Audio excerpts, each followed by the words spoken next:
Good morning all of you. BSc final में अपनी unit चल रही थी सेकंड और यूनिट फर्स्ट चल रही थी, और यूनिट फर्स्ट का जो पार्ट था बी वो चला था ना। पार्ट बी का नाम था अपना पीरियोडिक प्रॉपर्टीज में आवर्ती गुणधर्म, ये हमारा टॉपिक है वो चल रहा था। ठीक है, पार्ट बी था यूनिट फर्स्ट का। और उसके अंदर हम जो पीरियोडिक प्रॉपर्टीज पढ़ रहे थे उसके अंदर हमने फर्स्ट पीरियोडिक प्रॉपर्टीज पढ़ी थी एटॉमिक रेडियस, परमाणु त्रिज्या। तो एटॉमिक रेडियस को प्रभावित करने वाले कारक हैं और एटॉमिक रेडियस का डिटर्मिनेशन निर्धारण किस प्रकार से किया जाता है, और इसके अलावा एटॉमिक रेडियस है उसकी जो ट्रेंड है आवर्त सारणी में, आवर्त और वर्ग में, ये सब हमने इससे पहले की जो क्लासें थी उसके अंदर पढ़ लिया था। एटॉमिक रेडियस में आयंस है, आयंस दो प्रकार के हैं, उनकी रेडियस आइसो इलेक्ट्रॉनिक सीरीज है, वो सब हमने पीछे की क्लास में पढ़ लिया था। पीछे क्लास में आपको क्वेश्चन दिया था आइसो इलेक्ट्रॉनिक सीरीज में जो रेडियस का ऑर्डर है उसका एक क्वेश्चन दिया था। तो क्वेश्चन देख लें उसका आंसर क्या रहेगा। क्वेश्चन था आपका, उसके अंदर था जैसे कि नाइट्रोजन का था N-3 और -2, fluorine negative, Ne Na positive और Mg+2 और Al+3, शायद ये क्वेश्चन था उसके अंदर। ये एक आइसो इलेक्ट्रॉनिक सीरीज है। आइसो इलेक्ट्रॉनिक सीरीज का मतलब इसके अंदर जितने भी प्रेजेंट हैं आयन और एटम्स, उन सभी के अंदर इलेक्ट्रॉनों की संख्या क्या है, समान है। अब नंबर ऑफ इलेक्ट्रॉन्स देखो कितने हैं। नाइट्रोजन का एटॉमिक नंबर 7 है, 7 में 3 जोड़ेंगे कितना हो गया 10, -3 का मतलब है कि नाइट्रोजन ने 3 इलेक्ट्रॉन है वो ले रखे हैं। तो 7 में 3 जोड़ेंगे कितना हो गया 10 इलेक्ट्रॉन। अब इसमें देखो ऑक्सीजन का एटॉमिक नंबर होता है 8, -2 का मतलब इसने 2 इलेक्ट्रॉन ग्रहण कर रखे हैं, तो 8 और 2 कितने हो गए 10 इलेक्ट्रॉन। फ्लोरीन में इस F नेगेटिव में फ्लोरीन का एटॉमिक नंबर होगा 9, 9 में ये एक जोड़ेंगे, -1 का मतलब फ्लोरीन ने 1 इलेक्ट्रॉन ग्रहण कर रखा है, 9 में एक जोड़ेंगे तो कितना हो गया 10। नियोन है, इसका परमाणु क्रमांक ही 10 होता है, एटम के रूप में है, और ये तीनों किसके रूप में है, ये तीनों यहाँ पे एनाइन की फॉर्म में है। एनाइन यानी ऋणायन है, तो ये एटम हो गया। अब देखो ये तीनों के ऊपर पॉजिटिव चार्ज है, और पॉजिटिव चार्ज वाले क्या होते हैं, केटायंस होते हैं। अब सोडियम का परमाणु क्रमांक 11 होता है, लेकिन प्लस आ गया, प्लस का मतलब 1 इलेक्ट्रॉन त्याग दिया, 11 में से 1 गया, बच गए 10 इलेक्ट्रॉन। मैग्नीशियम का एटॉमिक नंबर 12 होता है, लेकिन +2 का मतलब है इसने 2 इलेक्ट्रॉन त्याग दिए, 2 इलेक्ट्रॉन त्याग देगा तो बचेंगे 10। एल्यूमिनियम का एटॉमिक नंबर होगा 13, 13 में से 3 इलेक्ट्रॉन ये गए तो बचेंगे 10 इलेक्ट्रॉन। अब देखिए ये जो सीरीज है, इस सीरीज में जितने भी आयंस में केटायन, एनायंस या ये जो नियोन एटम है, तो आइसो इलेक्ट्रॉनिक सीरीज की डेफिनेशन में हमने पढ़ा था कि आयंस और एटम से मिलकर बनने वाली वह सीरीज जिसमें सभी के अंदर इलेक्ट्रॉनों की संख्या समान होती है उसे हम आइसो इलेक्ट्रॉनिक या फिर सम इलेक्ट्रॉनिक सीरीज कहते हैं। तो इसके अंदर देखो सभी में इलेक्ट्रॉनों की संख्या समान है, तो इसका मतलब ये सारे आपस में मिलकर के एक सम इलेक्ट्रॉनिक श्रेणी या आइसो इलेक्ट्रॉनिक सीरीज है वो बनाते हैं। क्वेश्चन ये नहीं था अपना, क्वेश्चन ये था कि ये जो एक आइसो इलेक्ट्रॉनिक सीरीज है इसके अंदर इनको ये जो आयंस और एटम प्रेजेंट है इनको रेडियस या फिर आयनिक त्रिज्या या फिर इनकी त्रिज्या के क्रम में इनको व्यवस्थित करना है। चाहे बढ़ते हुए क्रम में लिख लो चाहे घटते हुए क्रम में, यानी चाहे इंक्रीजिंग ऑर्डर में लिखो चाहे डिक्रीजिंग ऑर्डर में लिखो। तो देखो इसके अंदर हमने लिखा था कि जो केटायंस होते हैं ना उनकी त्रिज्या कम होती है, एनायंस की ज्यादा होती है, एटम की उनके बीच में होती है।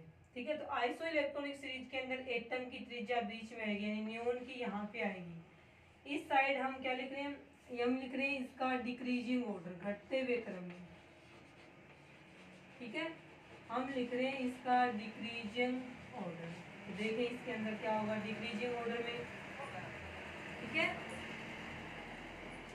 तो इसमें क्या रहेगा आपके, ऐसे लिखेंगे नियोन एटम का बीच में आता है, एनाइंस की इससे ज्यादा होगी और धनायनों की परमाणु से क्या होती है, कम होती है, तो नियोन बीच में आ गया। अब इन तीनों की तो पता है एनाइंस की ज्यादा होगी एटम से, लेकिन कौन से की ज़्यादा कौन से कम, तो इसमें आता है एनायंस वाले में कि नेगेटिव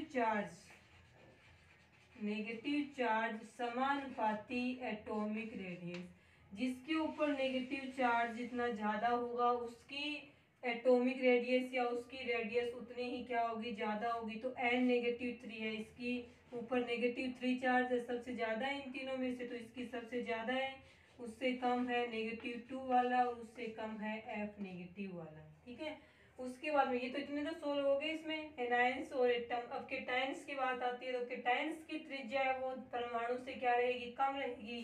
तो इसमें फॉर्मूला क्या लगेगा कि पॉजिटिव चार्ज धनात्मक आवेश है वो केटायंस पर ही होगा। तो पॉजिटिव चार्ज विद कर्मानुपाती एटॉमिक रेडियस, यानी जिसके ऊपर पॉजिटिव चार्ज ज्यादा होगा उसकी रेडियस कम होगी। तो सबसे कम किसकी होगी, जिसके ऊपर पॉजिटिव चार्ज सबसे ज्यादा होगा, सबसे ज्यादा पॉजिटिव सबसे कम रेडियस, तो सबसे ज्यादा इस पे है, तो ये लिखा जाएगा +3। इससे ज्यादा त्रिज्या होगी Mg+2 की, और सबसे ज्यादा त्रिज्या रहेगी Na की। तो ये जो आइसो इलेक्ट्रॉनिक सीरीज थी उसमें रेडियस का जो ऑर्डर था, जो डिक्रीजिंग ऑर्डर था, वो आपका इस प्रकार से रहेगा। ठीक है, ये रहेगा आपका ऑर्डर, इसी प्रकार से निकाला होगा आपने भी। ये दो फॉर्मूले याद रखो, और मेन एक बात याद रखो कि एटम से के जो एनायंस होते हैं ना, ऋणायन नेगेटिव चार्ज वाले, उनकी ज्यादा रहेगी और धनायनों की क्या रहेगी, कम रहेगी। तो बीच में सबसे पहले एटम को लिख लें, उस साइड में एनायन और एक साइड में क्या लिखने हैं, केटायंस लिखने हैं। तो ये रहेगा आपका जो क्वेश्चन था उसका आंसर। उतारें इसको।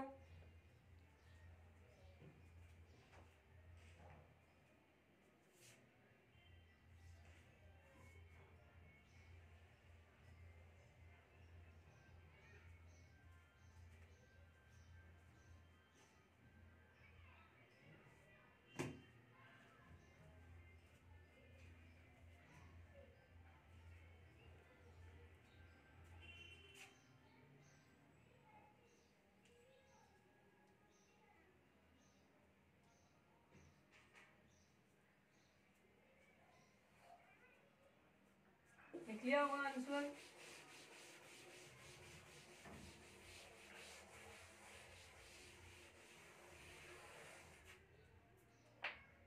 ठीक है, अब देखें जो सेकंड पीरियोडिक प्रॉपर्टीज रहेगा, सेकंड आवर्ती गुणधर्म आयनिक त्रिज्या के बाद जो सेकंड है वो रहेगा अपना आयनन ऊर्जा। सेकंड क्या रहेगा, आयनन ऊर्जा, आयनाइजेशन एनर्जी, हिंदी में बोलेंगे इसको आयनन ऊर्जा। इसी का एक नाम और है, कई जगह ये उस नाम से भी आ जाता है, वो रहेगा आयोनाइजेशन पोटेंशियल। क्या नाम रहेगा सेकंड, इसी का नाम रहेगा second ionization potential.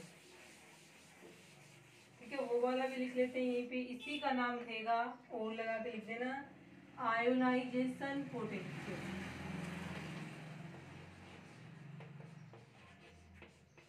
Ionization potential इसको बोला जाएगा हिंदी में, ये तो आयनन है ही, पोटेंशियल को हम क्या बोल देंगे, विभव बोल देंगे।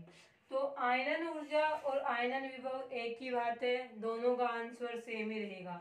ये भी एक प्रकार की ऊर्जा है और ये भी क्या है, ऊर्जा है। तो कई बुक्स में आपको आयोनाइजेशन एनर्जी या आयनन ऊर्जा लिखी हुई मिलेगी, और कई जगह आपको इसको आयोनाइजेशन पोटेंशियल या आयनन विभव लिखा हुआ मिलेगा, दोनों एक ही बात है। तो शॉर्ट में इसको तो क्या लिख देंगे, आईपी आयोनाइजेशन पोटेंशियल, और इसको क्या लिख देंगे, आईई यानी आयनन ऊर्जा, आयोनाइजेशन एनर्जी। ठीक है, तो ये इसी के नाम है, तो आप ये दोनों हेडिंग लिख लो, आयनन ऊर्जा और आयनन विभव। आयनन ऊर्जा के ब्रैकेट में लिखना आईई, शॉर्ट में प्रदर्शित करते हैं इसको, और यहाँ पे इसको करेंगे आईपी यानी आयोनाइजेशन पोटेंशियल से, लिखे ये हेडिंग।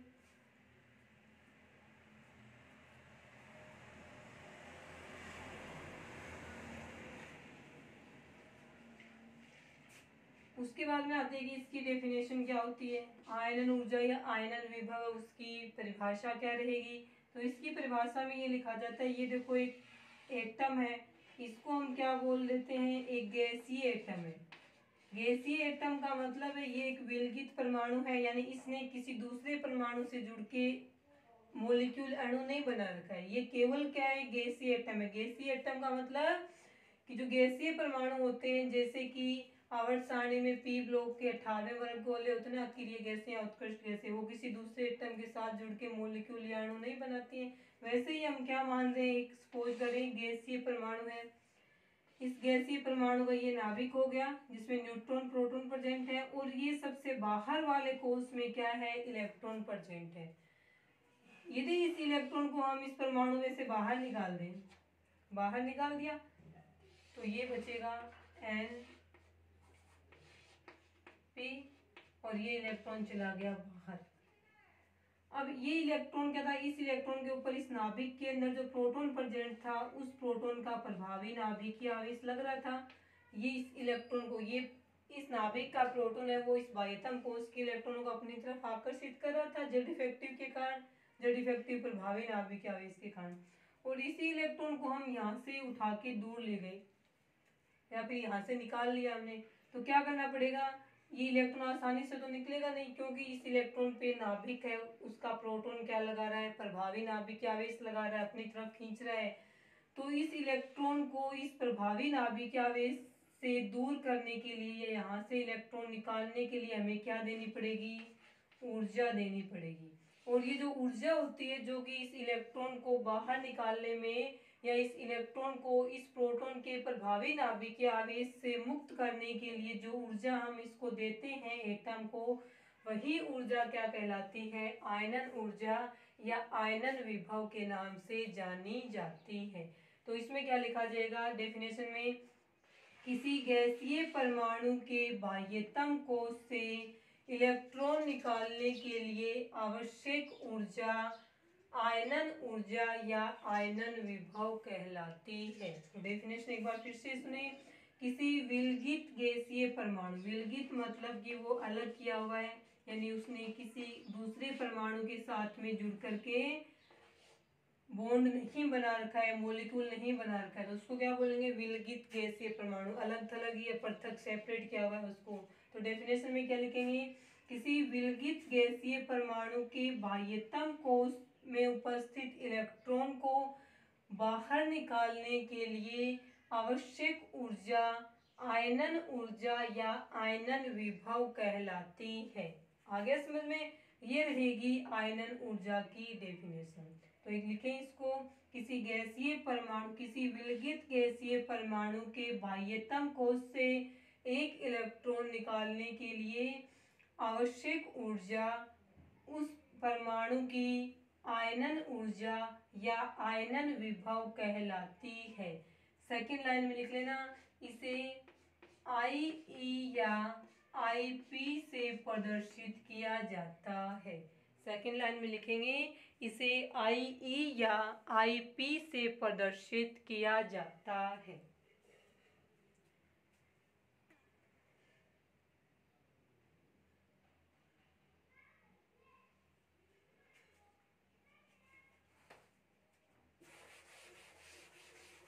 लिख लिया होगा इतना। उसके बाद देखें, अब इसके अंदर देखो क्या हो रहा है कि एक परमाणु है, उस परमाणु में से हम इस परमाणु के बाह्यतम कोष का एक इलेक्ट्रॉन निकालेंगे, एक ही इलेक्ट्रॉन निकालना है, तो इसके ऊपर चार्ज क्या आ गया, एक पॉजिटिव। तो ये क्या था, एटम था, एक इलेक्ट्रॉन त्याग दिया, तो ये क्या बन गया, आयन बन गया। आयन में कौन सा आयन बना है, केटायन, धनायन बना है। तो हम ये इसमें भी एक इलेक्ट्रॉन निकालना है, तो इस इलेक्ट्रॉन को, ये इलेक्ट्रॉन इस एटम में से निकला ना, इसको ए मान लिया, ये जो बना था आयन उसको ए पॉजिटिव मान लिया, ये इलेक्ट्रॉन ये है। सेम यही कंडीशन है, केवल ए के रूप में, एटम के रूप में लिख दी। तो किसी भी परमाणु को, या फिर वह ऊर्जा जो इसको हम ऊर्जा देंगे ना, तभी तो इसमें से एक इलेक्ट्रॉन निकलेगा और ये आयन बनेगा। तो आयनन ऊर्जा की को हम इस प्रकार से लिख सकते हैं कि ऊर्जा की वह मात्रा जो एक परमाणु को एक आयन में बदल दे, एक परमाणु को एक धनायन में बदल दे, उसे आयनन ऊर्जा कहते हैं। ठीक है, ये वैसे मोस्टली ये लिखी जाती है जो पहले लिखवाई थी, लेकिन फिर भी आप इतना इसमें याद रखो कि ऊर्जा की वह मात्रा जो एक परमाणु को एक धनायन में बदल देती है, वह आयनन ऊर्जा कहलाती है। ठीक है, ये जनरली था इसे बताने के लिए। हो गया होगा ये। उसके बाद में देखें क्या होता है। अब मान लीजिए एक परमाणु था, ए एटम था, इस एटम में से हमने एक इलेक्ट्रॉन निकाल लिया तो क्या बन गया, एक धनायन बन गया ए पॉजिटिव, प्लस में इलेक्ट्रॉन नेगेटिव। एक इलेक्ट्रॉन निकालना है तो पॉजिटिव प्लस बनाएगा। अब इस एटम को हमने कुछ ऊर्जा दी है ना, वो ऊर्जा ही क्या कहलाएगी, आयनन ऊर्जा। तो इसको हम बोल देंगे आई ई फर्स्ट। आई ई फर्स्ट का मतलब है प्रथम आयनन ऊर्जा, प्रथम आयनन ऊर्जा। फर्स्ट इलेक्ट्रॉन निकाला ना, सबसे पहले परमाणु में से पहला इलेक्ट्रॉन निकालेंगे तो दी जाने वाली ऊर्जा कहलाएगी प्रथम आयनन ऊर्जा। अब ये जो ए पॉजिटिव धनायन बन गया, इस धनायन में से हम एक इलेक्ट्रॉन और निकाल लेंगे। एक इलेक्ट्रॉन और निकालेंगे तो इसके ऊपर चार्ज आएगा पॉजिटिव, एक पॉजिटिव पहले से ही है, एक इलेक्ट्रॉन इसमें से और निकालेंगे तो एक पॉजिटिव और आएगा। वो पॉजिटिव और ये पॉजिटिव मिलके क्या बनाएंगे, +2, प्लस में इलेक्ट्रॉन नेगेटिव। अब यहाँ पे भी हमने क्या दी है, इस ए पॉजिटिव धनायन को ऊर्जा दी है, उस ऊर्जा से दूसरा इलेक्ट्रॉन बाहर निकला है तो वो ऊर्जा भी क्या है, आयनन ऊर्जा ही है, क्योंकि इलेक्ट्रॉन को बाहर निकालने के लिए ऊर्जा दे रहे हैं, लेकिन वो कौन सी होगी, सेकंड या द्वितीयक आयनन ऊर्जा होगी। ठीक है, उसके बाद हम ये A+2 वाला धनायन लेंगे, A+2 वाला धनायन लेंगे, फिर इसमें से भी हम एक इलेक्ट्रॉन और निकालेंगे तो हमें क्या करना पड़ेगा, इसे ऊर्जा देनी पड़ेगी। तो एक इलेक्ट्रॉन और निकालेंगे तो दो तो प्लस था ही, एक इलेक्ट्रॉन और निकालने से एक पॉजिटिव और आ गया तो कितने हो गए, +2 ये, और एक निकालने से आया +1, मिलके बनाएंगे +3, प्लस में इलेक्ट्रॉन नेगेटिव। तीनों में देखो एक एक इलेक्ट्रॉन निकल रहा है। तो यहाँ पे जो एनर्जी होगी, इसको जो आयनन ऊर्जा देंगे हम, जिससे कि इसमें से एक इलेक्ट्रॉन बाहर निकलेगा, वो भी आयनन ऊर्जा ही होगी, लेकिन उसका नाम क्या बोला जाएगा, थर्ड आयोनाइजेशन एनर्जी, यानी तृतीयक या थर्ड आयनन ऊर्जा, ये लिख दिए।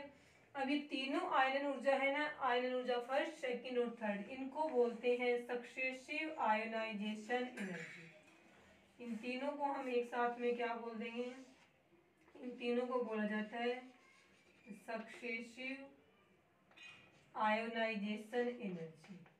उसके बाद है ना, ऐसे आए कि +3 में से एक इलेक्ट्रॉन और निकाल रहे हैं तो +4 बनेगा, +5 बनेगा, +6 बनेगा, उसी हिसाब से ये थर्ड फोर्थ फिफ्थ आगे बढ़ती जाएगी। तो हम 3 तक ही बढ़ रहे हैं, सक्सेसिव आयोनाइजेशन एनर्जी।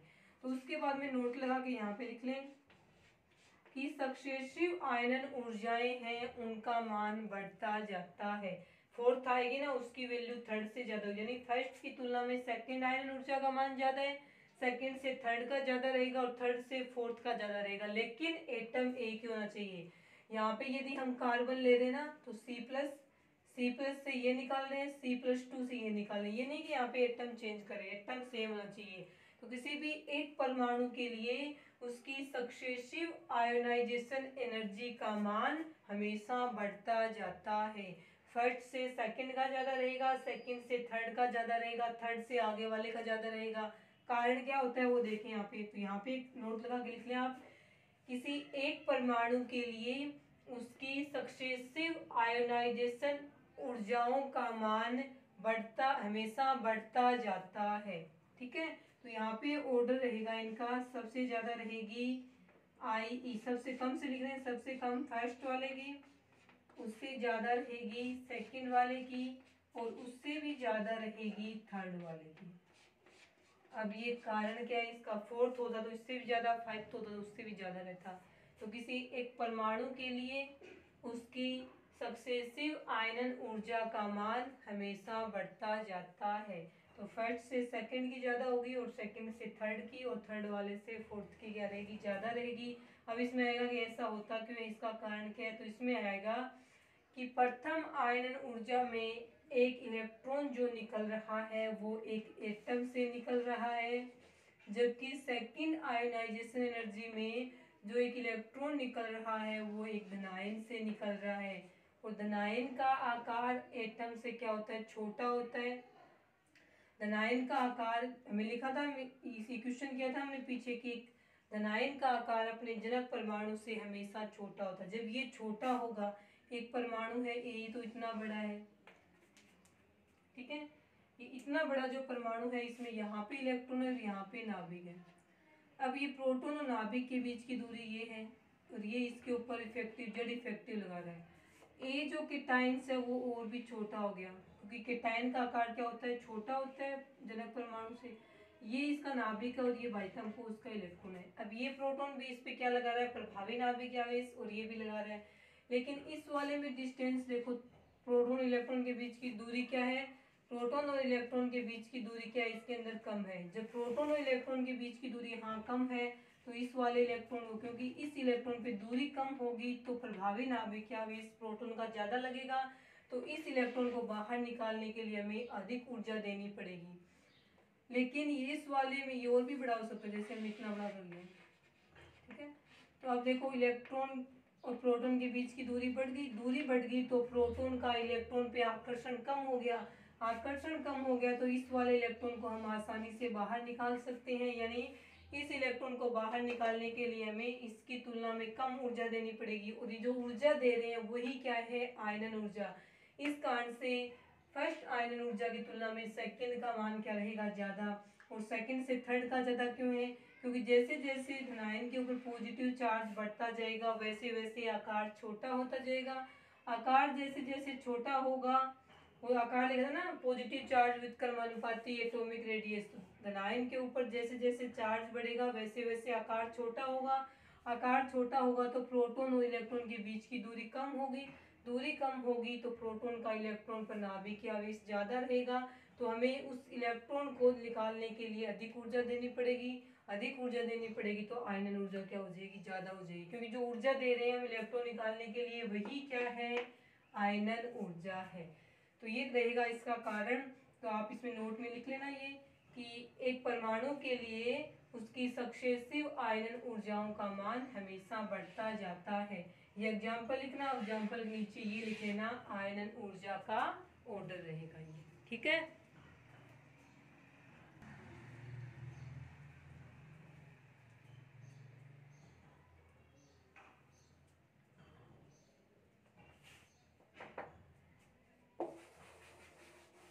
आगे फिर से आ जाएगा ये पॉजिटिव वाला, कि कौन से में ज्यादा है कौन से कम है। एक बार आप समझ लो कि इस प्रकार से होती है, फैक्टर अफेक्टिंग में आ जाएगा वापिस। आज के लिए हम इतना ही पढ़ेंगे। हमारा कल का टॉपिक रहेगा फैक्टर्स अफेक्टिंग